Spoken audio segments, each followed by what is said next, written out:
house. You know, that's how she supported the two of us. Yep. We were very poor, but we had first-rate schools. Yes. So I was never handicapped because I was poor or my mother was poor. Yes. See, first-rate teachers, first-rate facilities. Right. My grade school still stands. And the American dream really was that a poor boy could grow up to be a college professor. That's right. Make a good living. That's right. And be successful in life. Yeah, and the other thing was, I was a kind of a skinny kid, and at about 7, my mother took me to the county doctor in Kent County. Yeah. Grand Rapids was in Kent County. She took me to the county, the head of the county health program. Yes. Had him check me over, you see, and make recommendations. It turned out to be well, wheat germ, I guess, and cod liver oil and some other things, you see. Yes. But vitamin D. That's it. Yes. That's it, Yeah. you see. Yeah. Now, that was a public interest and support for the well-being of the citizenry, you see. Yep. Now, when are we going to get over this business that taxes are a dirty word? Well, I don't know. I think we are getting over it. I think that as more citizens realize that it's very difficult to get out of bed in the morning without using some public service. I mean, the moment you turn on your car and pull out of the driveway, you're on a public roadway that's paid for with tax dollars. Yes. You send your kids to public school, which are paid for with public tax dollars. The financial infrastructure, that means that you can use your credit cards and establish a credit or buy a house, all those things come about as a result of successful government regulation and programs. Yes. So these are not dirty words at all. In fact, they are the absolute foundation for our society. Without them, no business could function. There would be no jobs. There would be no civilization. They're absolutely critical. We need good schools and good government. Correct. All of those things. An adequate government. Adequate. For the society that we're in. Yes, that's right. Yeah. And we're in danger now of going the other way. Now look, it takes a while for ordinary citizens who don't follow this stuff every day, like you and I do, to understand, to figure out the changes that are happening and actually take different positions on things. I am very hopeful that the tax measures that have been referred, that are very small and very targeted, and that we need desperately in order to maintain these school systems and the healthcare system that we pay for collectively with our tax dollars. I'm very optimistic that those are going to pass because they're fair and we need the money in a big way in order to make sure that we don't have to fire teachers or public health nurses or police officers. Yes. I mean, it's critical in order to maintain those occupations in our society that we pass these measures. Well, you know, one of the things that's been bothering me here in the last several weeks are seeing signs along the highway that would call for us to vote against some of the tax measures that you in the legislature got approved. Yes.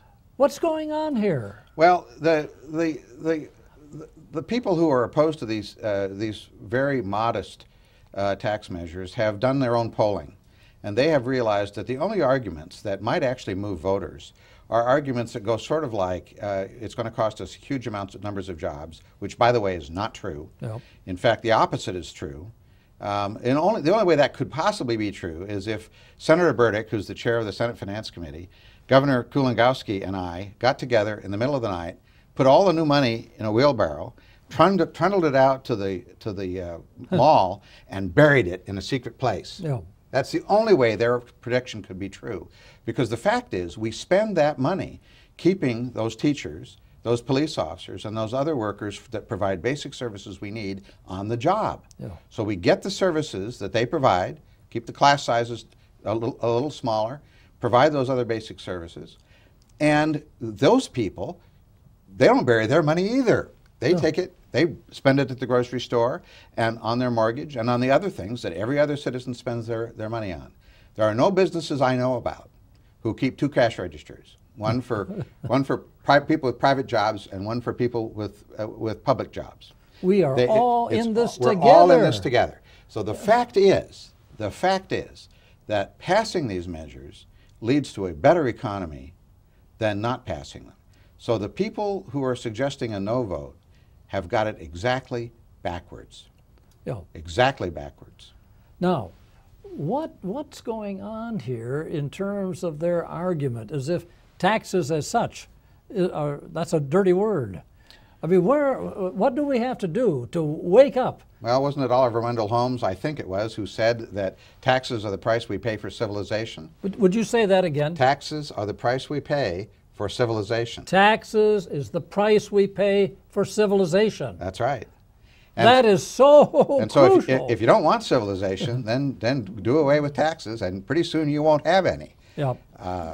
And I don't know what the local issues are in Yamhill County because I come from Lane County. Yes. But I am sure that there are local issues where if you stopped local funding, local taxation, things would rapidly fall apart.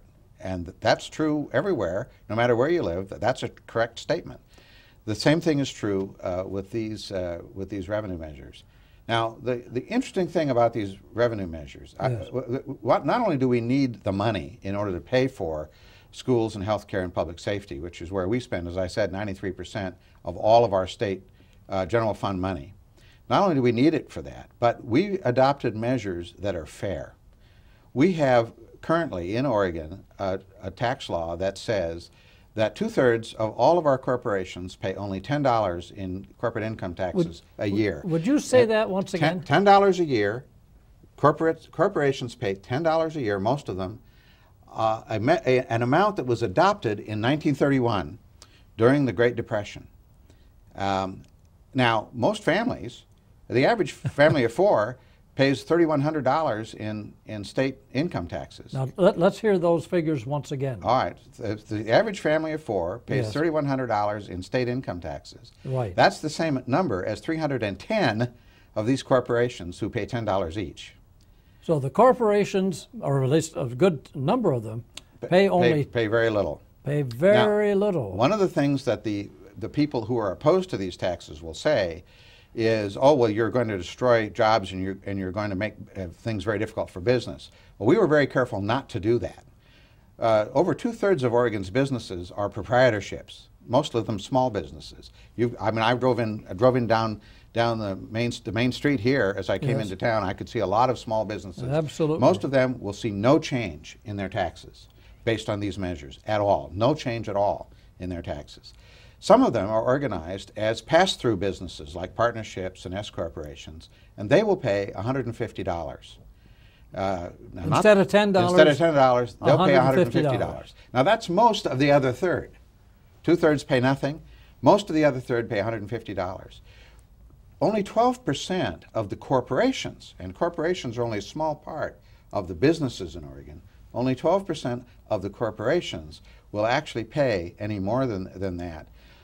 If they don't make a profit, and the ones that do make a profit still pay a lower tax rate than you do or I do for our taxation. A lower tax rate than ordinary citizens? Yes, absolutely. Corporations yes. are paying Corporations get to deduct all of their business expenses, including the food that they buy for the company picnic.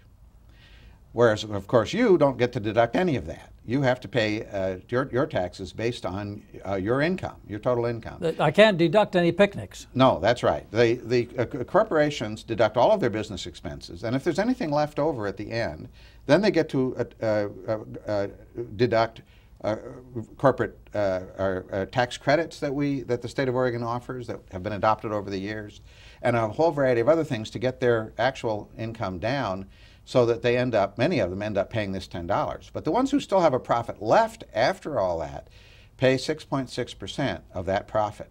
Now this tax change actually means that very large corporations with no income will pay a little bit more in that corporate minimum tax, a little bit more than the $150. Very large businesses. A little bit more than how much? Than that $150 that we said. A little bit more than $150. Right. Now these are just only a few corporations, and there are some, of course, who actually do make a profit even after all these subtractions we're talking about, and those will actually pay, instead of 6.6%, for a few years they'll pay 7.9%, and then they'll pay 7.6%, and then finally only businesses that have over $10 million in income will actually continue